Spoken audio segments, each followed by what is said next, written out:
Eh bien, le bonjour, bonsoir, chers amis spectateurs, c'est Alexa, mais aujourd'hui on se retrouve pour une vidéo critique sur un dessin animé. Ouais, parce que le dernier dessin animé critiqué sur cette chaîne, c'était Pokémon le film Je te choisis. Et j'étais pas particulièrement objectif, voilà, ouais, c'est ça le mot. Donc, promis, aujourd'hui, je vais essayer de l'être. Mesdames et messieurs, aujourd'hui, Cro-Blanc. Cro-Blanc est réalisé par Alexandre Espigares. Réalisateur luxembourgeois, Alexandre Espigares est avant tout un animateur ayant officié au début de sa carrière sur une série d'animation 3D prénommée Bob's Beach.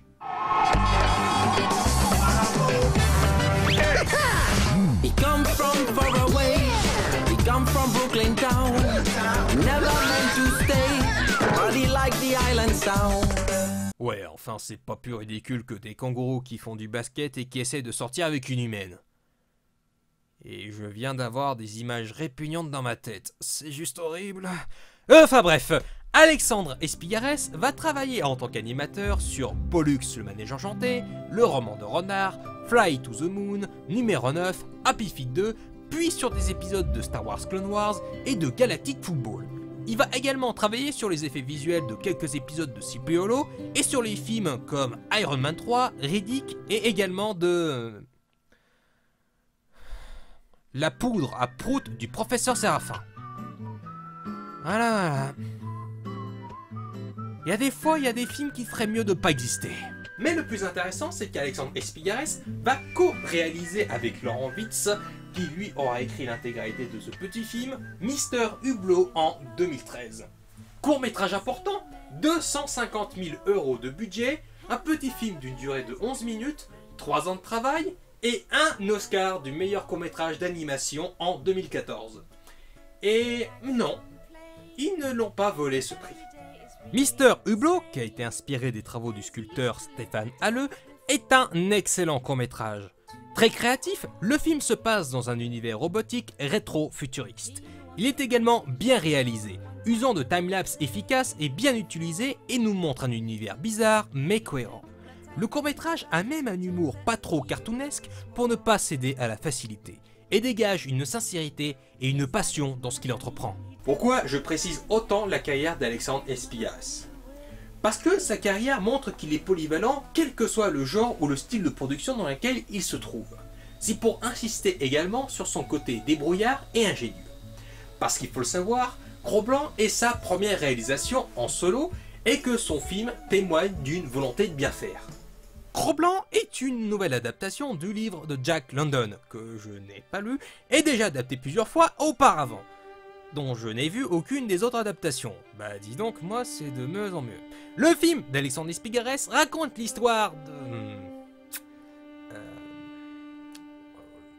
Ok, ça va être compliqué. En tant que tel, l'histoire de Cro-Blanc n'est pas complexe, c'est même une histoire plutôt simple et facile d'accès pour un jeune public. Non, le problème c'est que si je dois vous faire un synopsis, ça serait quasiment vous révéler l'entièreté de son histoire en fait. Et donc ça serait un peu stupide. Donc, Cro-Blanc raconte l'histoire d'un jeune chaloux qui va vivre moult péripéties. Voilà. T'as pas mieux comme résumé. Mais, parlons plus en détail du film, si vous voulez bien, sans rien dévoiler. Déjà, commençons par l'animation.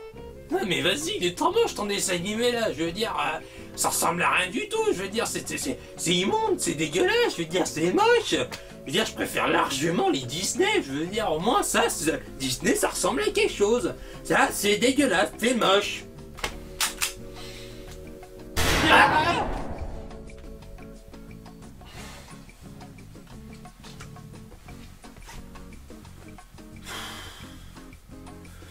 Oui, je sais, la violence, ça résout rien, je sais, mais...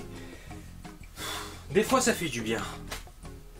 Alors, comment dire... Effectivement, Cro-Blanc ne répond pas, certes, aux standards actuels et habituels concernant l'animation.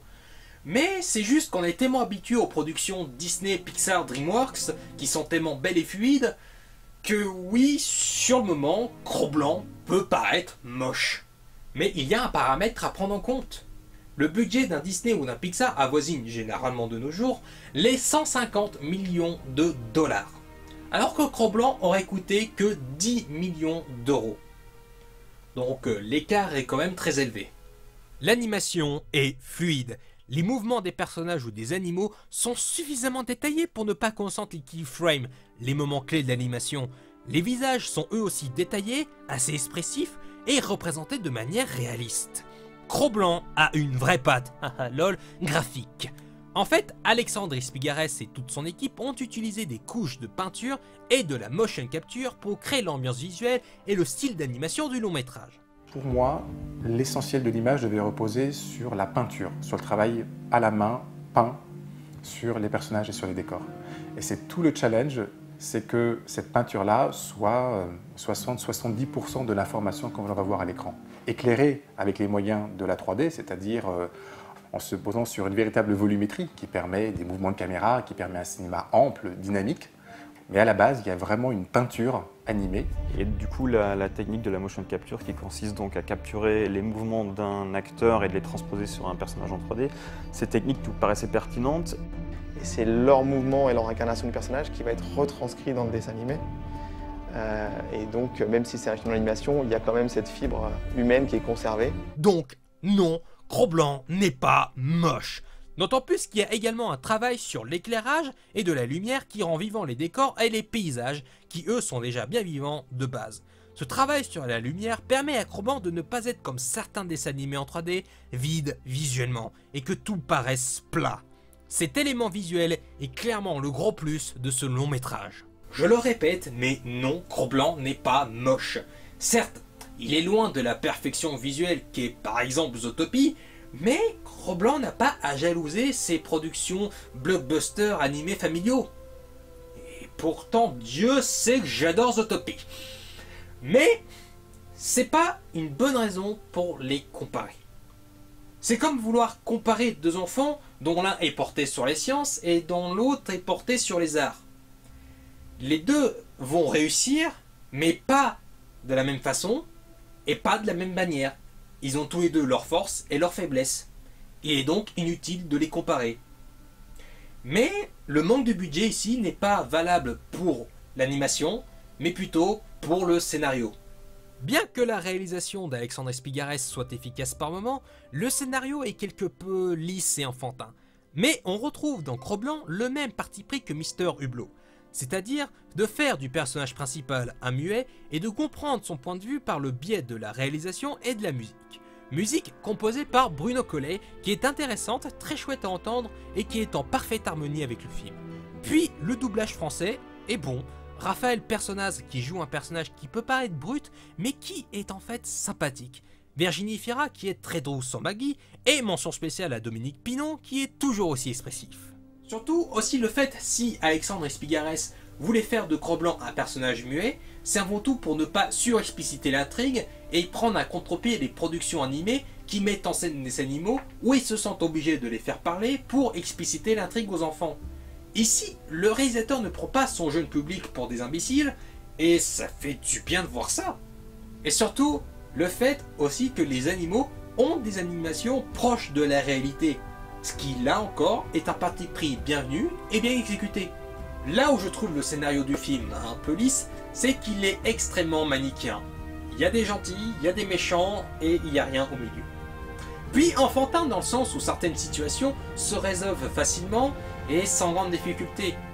Puis aussi on vient se demander si le personnage de Maggie n'a pas lu le scénario pour faire avancer l'intrigue plus vite.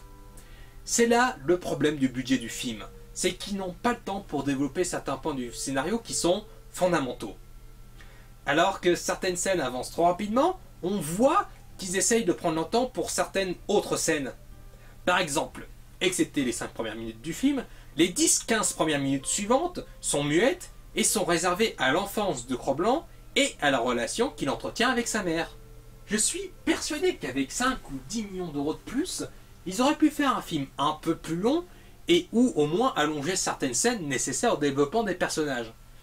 Après, il est vrai qu'aussi certains points du scénario restent tout de même intéressants et qui peuvent paraître même violents sur le coup, mais la violence est édulcorée ici.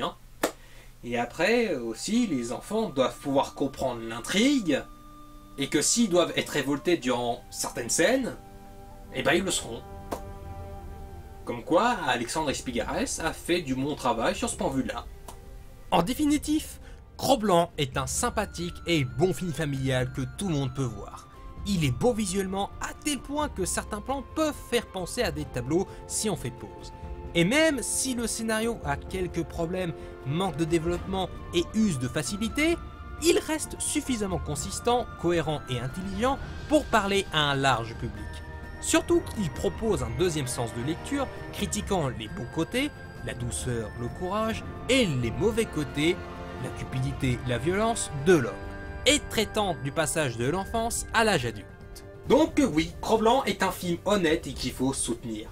Parce que des films d'animation français, il n'y en a pas 50 qui sortent par an, donc dès qu'il y en a un qui sort, et si en plus il est bon derrière, c'est à saluer et à soutenir fortement. Je ne sais pas si le film prend des libertés par rapport au bouquin de Jack London, mais si c'était pas le cas, ou si c'était le cas, ça ne serait pas très grave, puisque le produit final est bon, même s'il y a des défauts.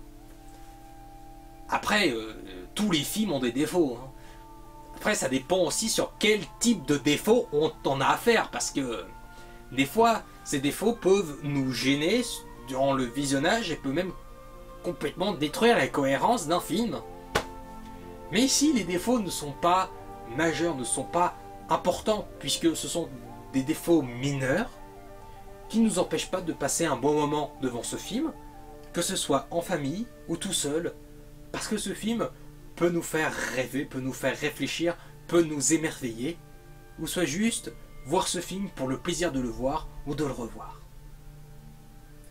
Bref, j'espère que la vidéo vous a plu, je vous dis à plus et à la prochaine.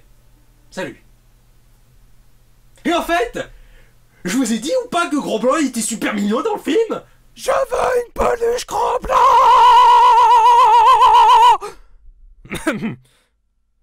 Pardon.